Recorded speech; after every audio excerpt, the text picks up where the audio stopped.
السلام علیکم ورحمۃ اللہ وبرکاتہ۔ جی ایک سوال ہے کہ کیا موبائل سے قرآن آیات ڈیلیٹ کرنے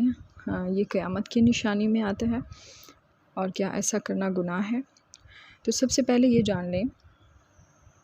کہ نبی کریم صلی اللہ علیہ وسلم کے دور میں تو موبائل تھا ہی نہیں۔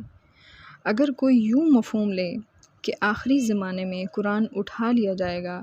تو یہ بھی مٹانا ہوا، تو ایسا بالکل نہیں ہے۔ کوئی ایسی حدیث نہیں ہے کہ مسلمان خود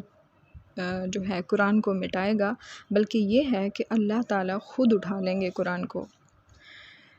وہ اس وجہ سے کہ آخری زمانے میں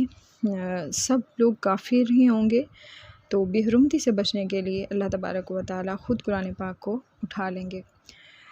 ظاہر ہے ہم مدارس میں ٹیچرز ہیں، قرآن کی آیات لکھتے بھی ہیں، مٹاتے بھی ہیں، یا کوئی مصنف ہے جو کوئی کتاب لکھ رہا ہے تو بعض اوقات اس کو یہ خیال آتا ہے کہ یہ آیت یہاں نہیں یہاں لکھ دینی چاہیے، تو اس میں وہ تبدیلی کرتا ہے۔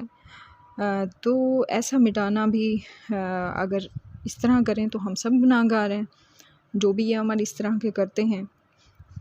ٹھیک ہے۔ یا مدارس میں یا کہیں قرآن کی کلاس ہوتی ہے تو بورڈ پر جو ہے لکھا جاتا ہے، تو بورڈ پورا اٹھا کے ایک طرف تو نہیں رکھا جاتا نا، تو اس کو مٹایا جاتا ہے دوسرا لفظ لکھنے کے لیے، وہ تو علم کے حصول کے لیے ہوتا ہے۔ تو ایسا کرنا جو ہے کسی حدیث سے ثابت نہیں ہے، اور نہ ہی اس طرح کرنے کا منع کیا گیا ہے۔ اپنی عقل سے سوچ کر نتیجہ نکال لینا اور پھر لوگوں میں عام کر کے تشویش میں مبتلا کرنا، یہ بھی شرعاً جائز نہیں ہے۔ ایسی پوسٹ کرنے والے اکثر جو ہے وہ اپنے مقاصد کے حصول کے لیے کر رہے ہوتے ہیں یا آگے شیئرنگ فارورڈ کر رہے ہوتے ہیں۔ تو ہمارے نادان جو مسلمان بہن بھائی ہیں جنہوں نے کبھی قرآن کو غور سے پڑھا ہی نہیں ہے، کہ ترجمہ تفسیر کے ساتھ کسی حدیث کو شرح سے بھی نہیں پڑھا،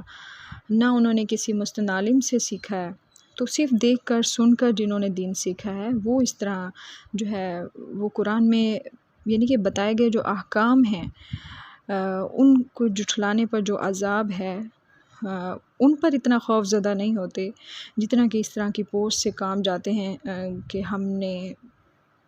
یہ عمل کر دیا، تو اس کا مطلب ایمان کمزور ہے۔ تو اس طرح کے احتیاط کریں کہ جیسے کہ اب ایک اور بھی میسیجنگ میں چلا ہوا ہے کہ رمضان سے پہلے جو ہے وہ خوشخبری جو شخص دے گا جو مسلمان، تو اس پر جنت واجب ہوگی، اور جنت واجب ہونا اتنا آسان ہوتا تو صحابہ کرام ماہ رمضان کا انتظار کرتے، کوئی نیک عمل نہ کرتے۔ تو اس طرح کی گڑھی ہوئی باتوں پر جو ہے بالکل یقین نہ کریں، اور جو اصل دین ہے اس کو سمجھیں اور اس پر عمل کریں۔ اللہ تعالی ہم سب کو توفیق دیں، آمین یا رب العالمین۔